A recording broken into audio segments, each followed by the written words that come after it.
Hi, YouTube. Has it been a second? It has been a second. My last video was my Destroya video. Honestly, it was my best one yet. Oh, I meant to bring a rock over here. What the? I can't find my rock. I bought this rock. I did not used to be a person who bought rocks because rocks are free outside. But I bought this one. It's a tiger's eye. My throat is all dry because I just had a bunch of peanut butter because I don't want to eat dinner yet, but I was like worried about running out of steam while I was filming this video. So I just like chugged a little bit of peanut butter, you know, just the peanut butter that I keep in my room. I tried making a video the other day that was like gonna be like super organized. I was gonna go through all the audiobooks that I've listened to lately and talk about them and try to like avoid spoilers and then put the spoilers at the end, like all this stuff. I filmed it for like 2 hours, but it was like so boring. I don't know, like I didn't even really have anything to say about the audiobooks other than that I listened to them. I've been listening to a lot of gay romance audiobooks. My brother started this. This is my brother's fault. He recommended this book to me called We Could Be So Good by Cat Sebastian, and it was really good. That book could be so good. I listened to that. I listened to the like companion novel, which is called You Should Be So Lucky. Both of them are like about gay people in the late 50s, early 60s in New York City. Highly recommend that. Is it a series? If it's 2 books, that duo. They just do a really good job of exploring queerness in that time period. Like the historical gay romance is very well researched. The only thing I will say that kind of pulled me out of it a little bit was the narrator kept using the word queer. The main characters would be thinking about themselves and then think like the word queer, like in the way that we use it today. And I am no historian, but I'm pretty sure that they didn't do that. I'm pretty sure that was just like a slur that people just said to be mean at that time. So that was a little bit confusing. I just thought that I would like talk a little bit because I tried making something really structured and it was boring to me. So I'm like, okay, well, maybe I'll try making something unstructured. But now I'm sitting here like, what the fuck do I even say? But that's why I brought all of these props. The props are basically all books. I went on a trip recently. I'm making a vlog about it. I basically just have like a lot of videos of like beautiful scenery as we drove through the Southwest. I was just gonna like edit the most beautiful parts together and put music over it, probably piano music that I improv, because I don't want to get copyright claimed or whatever. I don't even really understand how that shit works, but I'll put a couple clips here.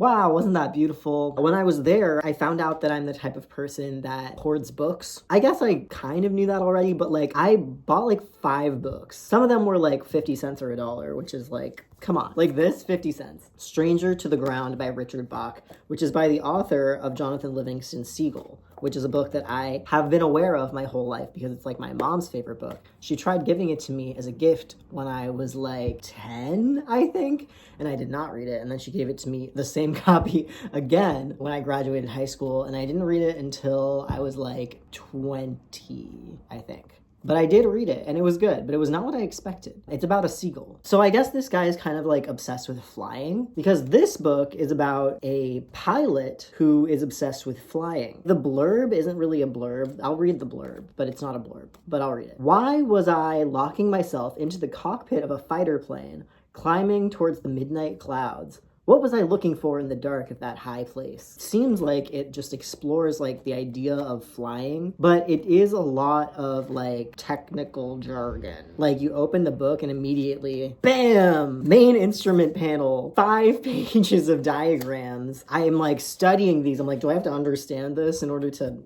read this book? I did not try to understand them because I was never going to get past that. I am someone who takes forever to read books unless they are like gay romance crack. Then I can get through them in one day and I cannot stop. It's like I get obsessed with it and I can't do or think about anything else. Audiobooks are a lot better for me. I found out I process in an audio form much better than I process visually. I don't know why. I have so much of a longer attention span for audio than I do for the written word. The written word, I can read like 3 pages at a time, maybe. Like, it's bad. But I'm kind of excited about this book. It is exciting, but it is also like, what? Like, this guy is like flying documents from place to place. Oh, here's a quote that I underlined. I surround myself with the universal quiet metallic noises of a pilot joining himself to his airplane. Oh yeah, because I did not know that. At least back in the day, I guess you had to like strap yourself into like every part of the plane. It's kind of like it becomes an extension of your body.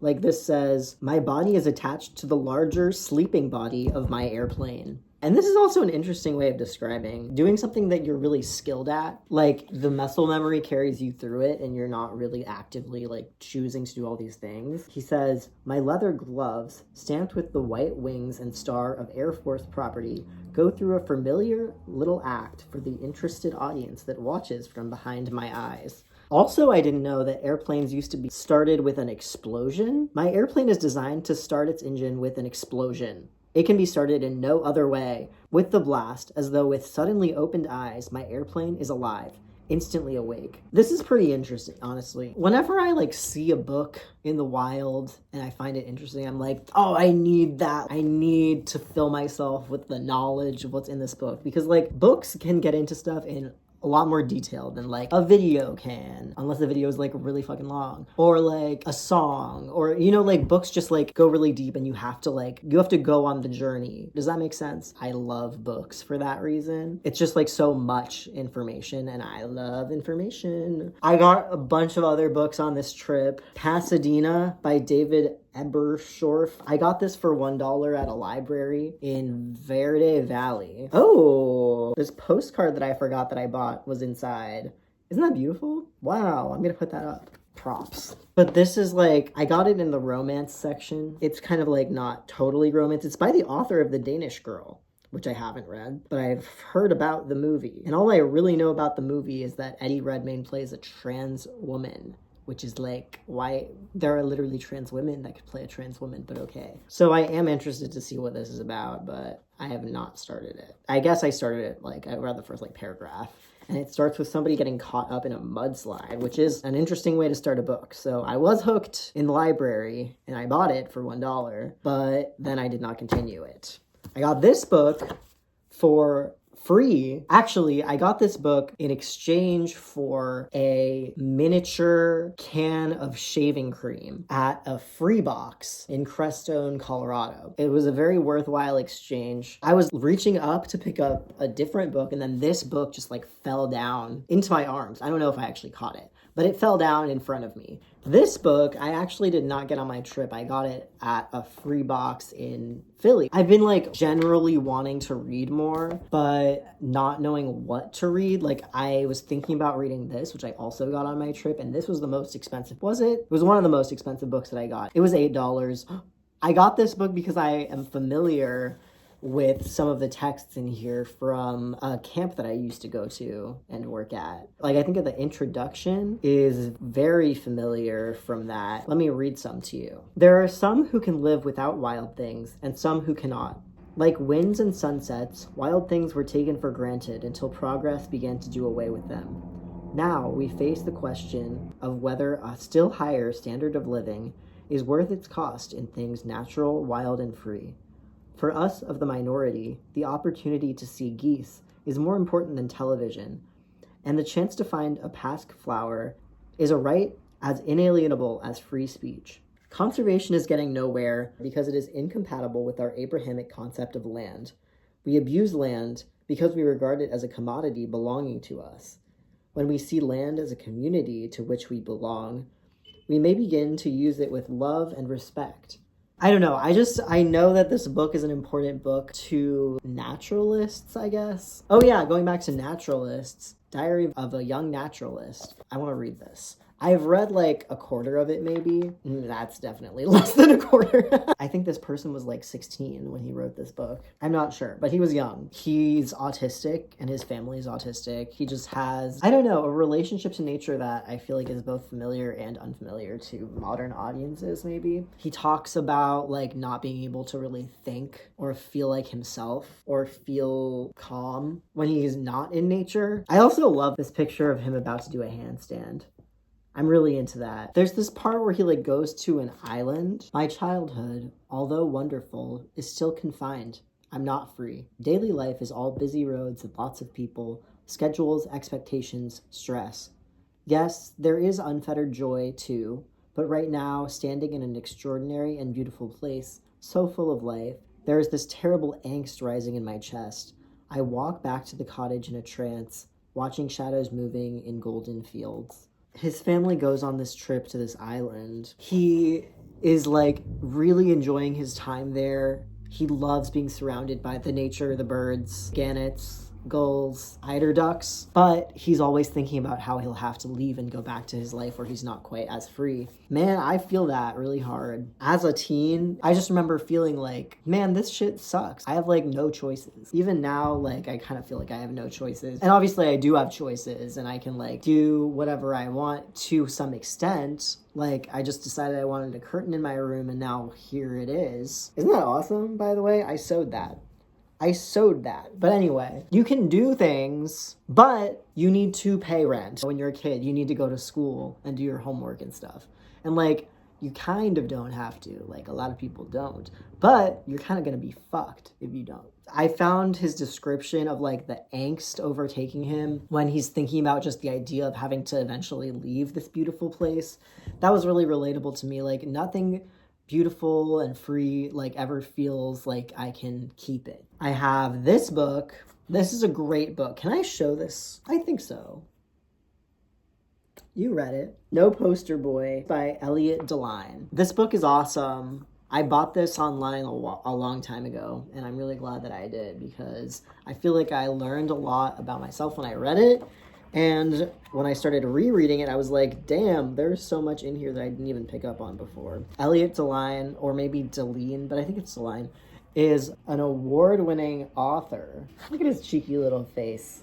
And he writes in this book about the experience of being trans in Syracuse, New York, and also being gay and also being autistic. He says Asperger's, but I think that the term we're using these days is autistic. This is like the kind of reader that I am with like physical books. I have started all of these books, but I've gotten like this far into each of them. And then eventually I think I'll get really into one of them, but it's like so hard to know which one's gonna grab my attention. Another book I got over here, Slaughterhouse-Five. I loved this book when I read it in high school, so I want to reread it. I'm again like a tiny bit into this. My recent memories of this book are I was reading this in a restaurant while I was waiting for my Tinder date to show up, and he was an hour late.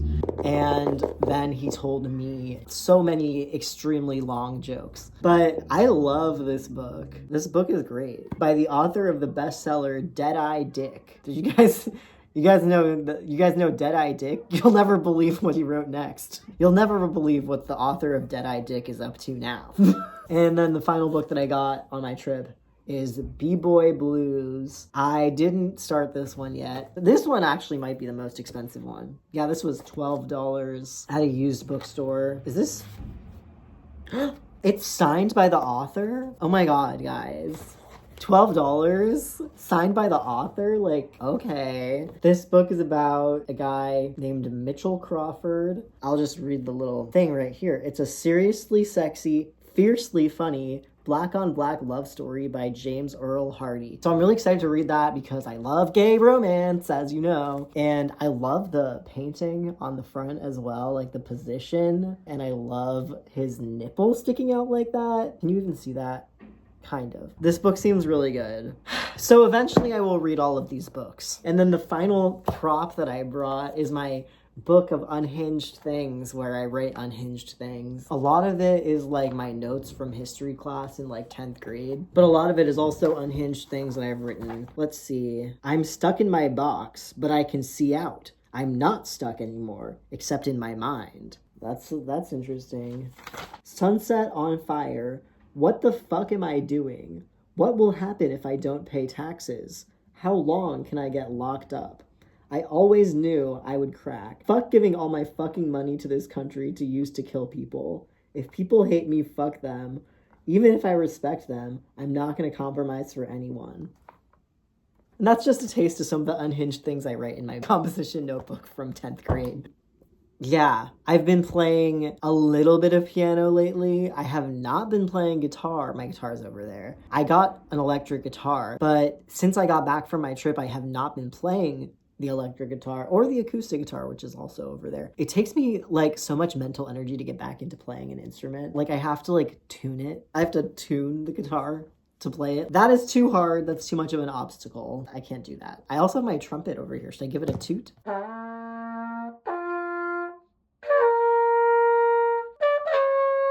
What song is that? It's like maybe 2001 A Space Odyssey.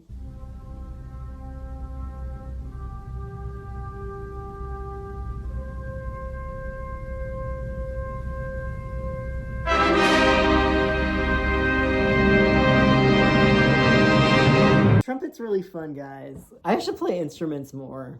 I want to play instruments more, but it's just hard to get into that. But like I'm kind of bored these days, so like what else am I gonna do? I should just like be tuning my instruments and playing them. Like what am I doing? I have a lot of like creative potential, but I don't know what to do with it yet. But I think I just need to start trying. Just trying literally at all. The only thing I've been trying with lately is YouTube and like editing, and like I've been editing this vlog, and I recorded that whole video that was like 2 hours of me talking about books, and like that stuff is fun, but like editing videos, it just doesn't really feel good, you know? Like you edit a video for like 3 hours and it's like the time just like goes by super fast. It does feel good when you finish, but it takes forever to finish. Like this vlog, so much of it is just like downloading videos from my Google Photos and then like dragging them onto iMovie. Yeah, I edit in iMovie. It just is so tedious sometimes. And like the vlog is gonna be beautiful, but it's also gonna be long as fuck because I took so many videos on the trip. Hours of videos, but it's not gonna be hours long. My goal is like 20 minutes. I would be happy with that, but I feel like it's gonna be more like 35. But we'll see. And I'm gonna have to improvise some piano for however long it ends up being. That's my project right now. I'm kind of bored of it, so I want to do other projects. I love doing a lot of different things and not finishing any of them. But I want to finish them, but it's like that's my curse, my habit. What I tend to do is just like start so many things and then like lose interest and never go anywhere with them. But I finish stuff sometimes, so whatever. I have my list from my previous video right here. Do I want to talk about any of these books? Not really, actually. I can't believe I wanted to make a whole video about this. The audiobook I have listened to most recently is called The Fire Next Time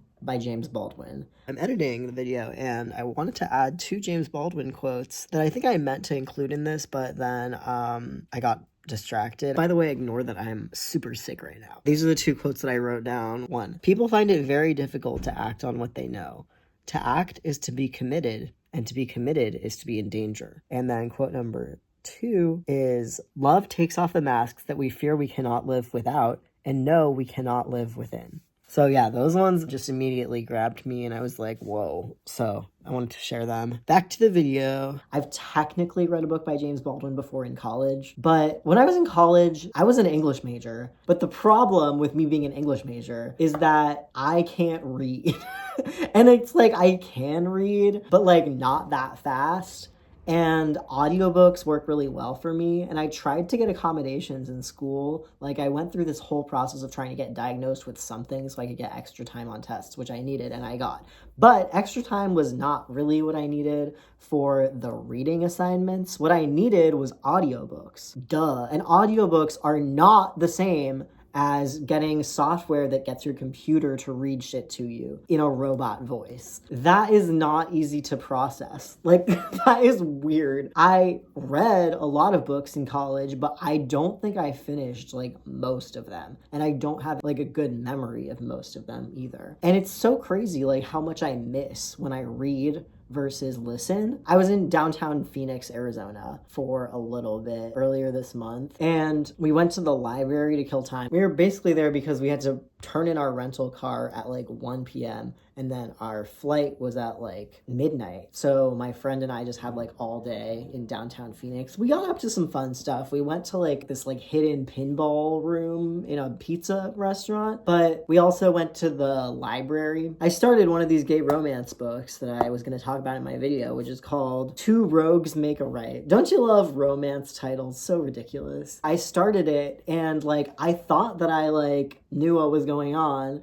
but then I started the audiobook like a few days later when I got home and I was working, and I was like, what? This is what it was. I didn't pick up when I was reading it on the fact that the prologue takes place when they're kids. I thought it was just like the beginning of the book, but the prologue was actually like years in the past during their childhood. I love a childhood friends to adult friends to lovers kind of trope. That's what this book was, and it was the characters were very compelling in that one. Will and Martin. Yeah, like I just miss stuff when I read that I don't miss when I listen. I don't know why audiobooks are not part of like colleges trying to provide accessibility options. I get library books like for free on Libby. Do you guys know about Libby? Libby is the GOAT. Libby is an app, and you can check audiobooks out from the library for free if you have a library card, which is free. They have like a lot of stuff. I mean, it depends on what your library has. So I'm like accessing the catalog of the Free Library of Philadelphia. But like wherever you are, like you can get a library card and check stuff out from the library on your phone, including audiobooks and also ebooks. I don't really do the ebooks. I don't really like reading on my phone. And also, as we've established, reading is not my preferred, I'm not going to process things that fast. You have a time limit on Libby, like because you're checking a book out. And I recently found out you can toggle it so that it gives you 21 days instead of just 2 weeks, which is epic. I love checking things out for 3 weeks instead of 2 weeks. But even so, like, I don't like checking stuff out that I'm gonna have to read because I will run out of time. And if I'm gonna be reading on my phone, I might as well read fan fiction. But yeah, Libby, everyone get Libby, listen to audiobooks. Couldn't they have told me about Libby in college? Couldn't they have been like, oh, just try getting a library card and checking out audiobooks of your textbooks that you need to read? That would have helped me. Like, why did I have to stumble into this as an adult years after I graduated from college? Like, my college was so unhelpful in terms of accessibility. I just got diagnosed with like a fake thing, processing disorder that inhibits reading, and I got like 1.5 time on tests, which did help kind of. But I was kind of pissed off the whole time because it was just like, oh, great. There's not something that makes things as easy for me as they are for other people. I just have to work harder. Cool. Like, it's really frustrating being disabled in any way because it's just like, oh, like, yeah, you can have these things that other people have, but you just have to, like, try way harder than them. But, like, actually, audiobooks exist. That's just my example. This is my truth. I'm sure you can like apply this to other things as well. Like other things that are like, there's like an obvious, easy, accessible option that like no one tells you about for some reason. So yeah, audiobooks for the win. You can walk while you listen. You can sew while you listen. And don't let Audible tell you to buy audiobooks because Libby has them at the library and they are free. I didn't intend for this to become a rant about audiobooks and Libby. I'll just go quickly through the gay romance books that I read recently. Most Ardently by Gave Cole Nova. This is a trans remix of Pride and Prejudice. It was fine. Not as much romance as I would have liked. A lot of like trans angst that was kind of like not that nuanced. And They Were Roommates by Paige Powers. I had high hopes for this book, and it was good. It was very good, but they spent a lot of time focusing on things I didn't really care about, like studying hard. The main character has like a scholarship and he needs to keep the scholarship, and a lot of the book is him being really stressed about keeping the scholarship because he has to rank in the top 5 in his class in order to keep the scholarship. And it's like, yes, that is stressful, like, sorry, but like, I don't care. Like, that is not why I'm reading this book. I'm reading it for the gay romance, and there was definitely gay romance, but I would have liked more. Again, I guess My critique for these books is that they should have more gay romance. The Charm Offensive. This had plenty of gay romance, actually. This was pretty good. I'm going in order from my least favorite to most favorite. And this one, I liked it. I guess I just found the characters kind of like unrelatable. And I don't know what it was about them. Maybe like they were kind of normies. They were really into reality TV, and I'm not. But I recommended it to my brother, who is really into reality TV, so hopefully he likes it. But it was good, and they did have a lot of like detailed exploration of OCD. I think one of the main characters has bipolar disorder, but I'm not sure. But it seems like they're describing bipolar because he has like kind of like what seems like manic and depressive episodes. So that was cool, like mental health discussion for the win. Okay, so actually, I just found this Reddit thread about the Charm Offensive. I will link it in the description, but they're making some really valid points that I kind of like forgot about, like that made it kind of a frustrating read, where the characters are just acting in like really like annoying ways. And at the same time, I'm like, it's a romance novel. Like, this is what happens in romance novels. They do stupid stuff so that they can then have a grand, like, thing at the end. That's valid, and that's, like, sort of, I accept that as part of romance as a genre. But I'll link this thing because there are some things that I can understand why people didn't like the book. So if you're interested in reading the book, or if you're interested in learning more about the discourse, then check that out. How to Get Over the End of the World by Hal Sharif. This is a queer poly YA novel. We got a car alarm going off. Yeah, I enjoyed this book. There's aliens, but the aliens are not like here. They're just kind of like in their heads. I liked it, but it didn't change my life. But I think it's because like I am not the kind of trans person that this book is about. Like, this is like a very real type of trans kid that I feel like I know about peripherally. It wasn't me, which is fine. The Pairing by Casey McQuiston. I heard before reading this book, listening to this audiobook, that it was Casey McQuiston's best book. I don't know. I think both of the other books I've read by them, let me just check. Casey McQuiston. They, them. I've listened to 2 other audiobooks by them. They were better than The Pairing, in my opinion, because The Pairing, it's not about people falling in love. It kind of is, but it's about people that are already in love and they have a lot of history. It's mostly about horny bisexual people traipsing around Europe, eating fancy food and drinking fancy drinks. And like, that can only hold my attention for so long. There was a lot of like queer sex in this book, which was good. I did like that. I don't know. Maybe it was also partially just like the audiobook narrators. Well, mostly the one for Kit. Theo and Kit are the main characters, and the first half of the book is from Theo's perspective, and the second half of the book is Kit's perspective. And the audiobook narrator for Kit just like really ground my gears. And I liked him as a character in a way. Like, both of these people kind of, like, don't live in the real world, I guess. I guess Casey McQuiston likes to write about people that are just, like, really rich. Like, in Red, White, and Royal Blue, their main characters are literally, like, the first son and the Prince of England or whatever. But yeah, these characters are on a food and wine tour of Europe, and they love food and wine. Like, good for them, I guess. They also are just, like, hot bisexuals that can, like, pull literally anyone they want in any city they go to. And it's like, yeah, it's, like, fun to read about that, I guess. But, like, I guess maybe I like more relatable books. I will say, when the voice actor who was doing the voice of Kit would do Theo's voice in his narration, their voice, the way that he did it, was so annoying to me. It was like frat boy vocal fry trying to flirt. It was so annoying. My favorite drink, though, that might have been the Pomerol we had at the Chateau in Bordeaux. And then he would be, like, obsessed with them. And I'm like, they sound so annoying in your voice. Maybe this is a situation in which audiobooks are not better. Sometimes you just don't vibe with the narrator, and that taints your entire experience of the book. So maybe if I'd read it, I wouldn't be so annoyed with the characters. I don't know. If anyone has read any of these, by the way, comment down below. Let me know what you think. I'm sitting on a bouncy ball, by the way.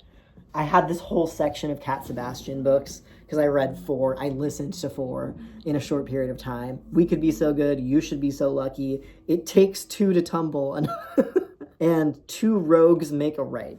And I really liked all these except for It Takes Two to Tumble. I think this was earlier in Cat Sebastian's writing career, and it was just not that interesting to me. It was just like the characters were like a little flat compared to her characters later in her writing career. They were just like so horny for no reason. And it's like, I love gay romance. Like, obviously, I love when the characters are horny. But I feel like it just kind of was like horniness with no character, no flavor. And I was just like, meh. But Two Rogues Make a Right is in the same series, and that one was much better. Like, the characters made more sense to me and were like sort of deeper characters. I have since read the middle book in that series. The series is called Seducing the Sedgwicks, and the second book is called A Gentleman Never Keeps Score. That one was pretty good. It was better than It Takes Two to Tumble, and I would say not quite as good as Two Rogues Make a Right. And this is the order it was written, so she just gets better and better as time goes on. And like her later books that take place in the mid 20th century are, I would say, more nuanced. There's more depth. It's really cool seeing her grow as a writer over a relatively short period of time, because like I think that It Takes Two to Tumble came out in like 2019 or something. Check Cat Sebastian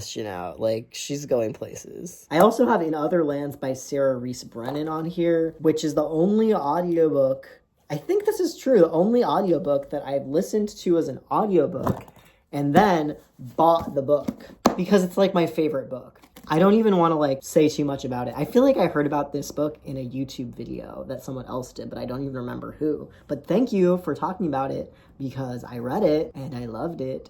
So yeah, In Other Lands, I described this to my brother, I think, as basically like gay woke Harry Potter.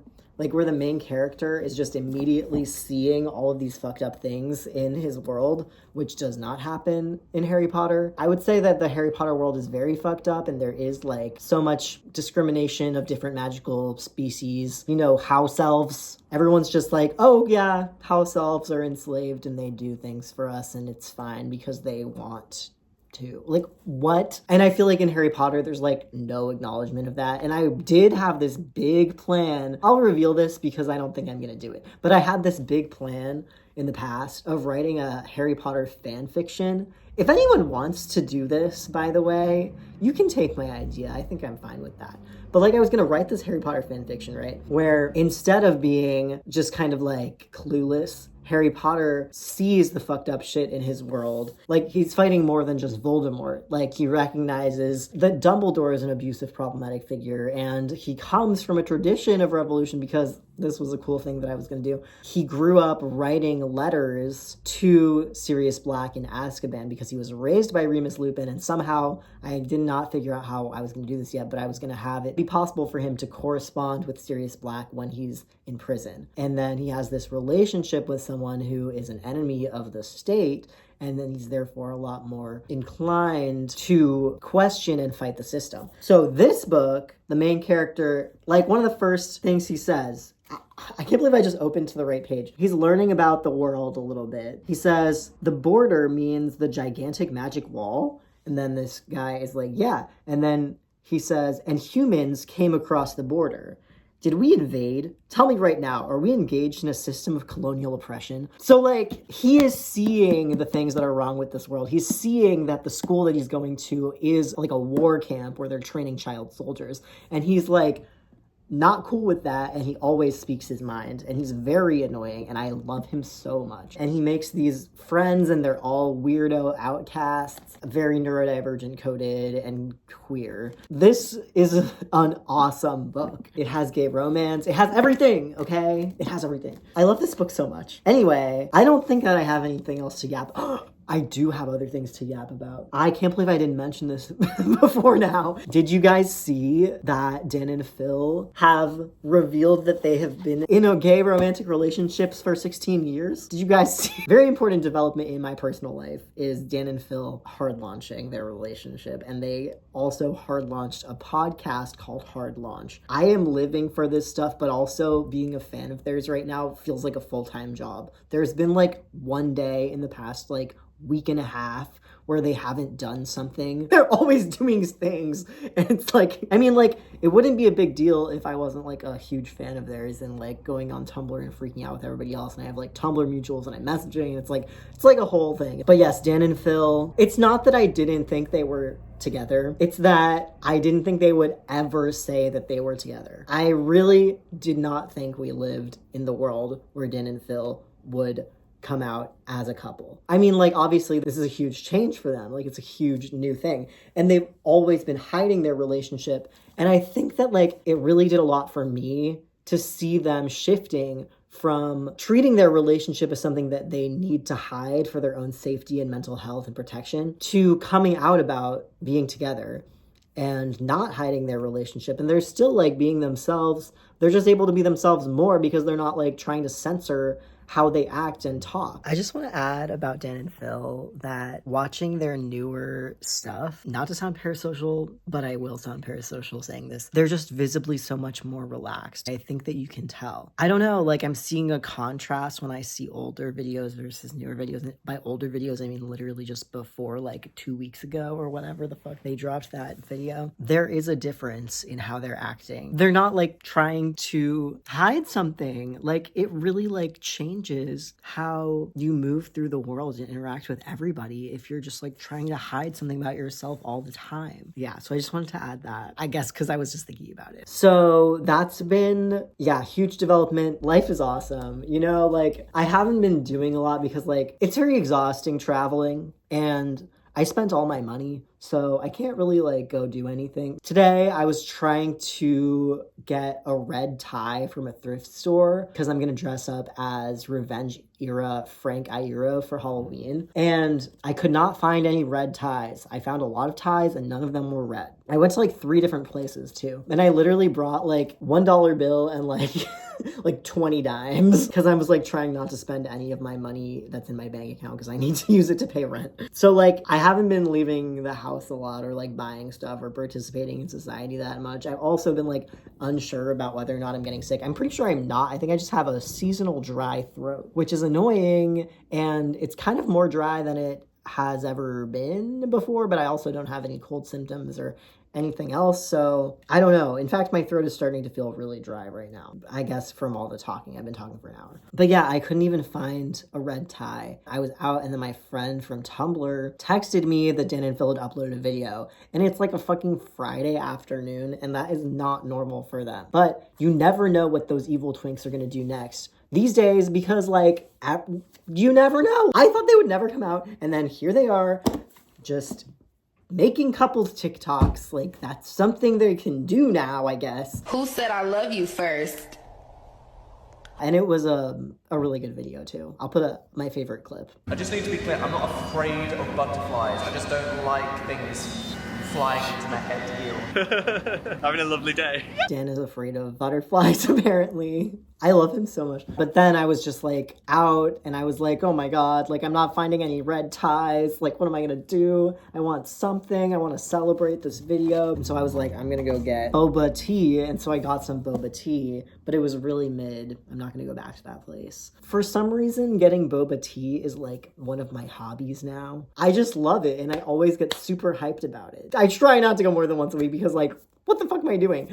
But I don't drink coffee, so I have the coffee budget. You know, if people are budgeting for coffee, I don't have to do that because I don't drink coffee, so I can spend that money on boba tea. Maybe I'll make a vlog about boba tea. I just love boba tea. That's a great idea, and I'm probably gonna do that at some point. But yeah, that's, I don't know. I'm just gonna end it now, I guess. I need to eat dinner. I need to chill and vibe a little bit. Maybe I'll edit my vlog a little more. We'll see. I hope you have a great night and that you've enjoyed this yap session. Yeah, I'm kind of figuring out like what I'm doing on YouTube, which is like every YouTuber has to go through it.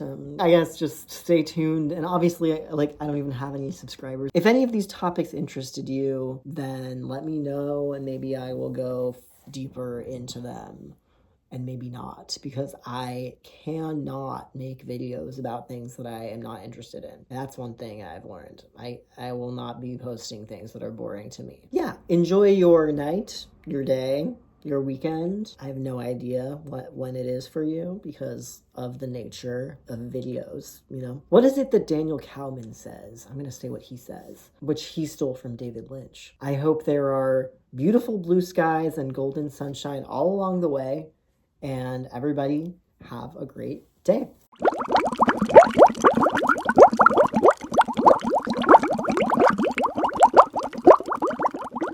The whole world is so greedy for more bathtubs.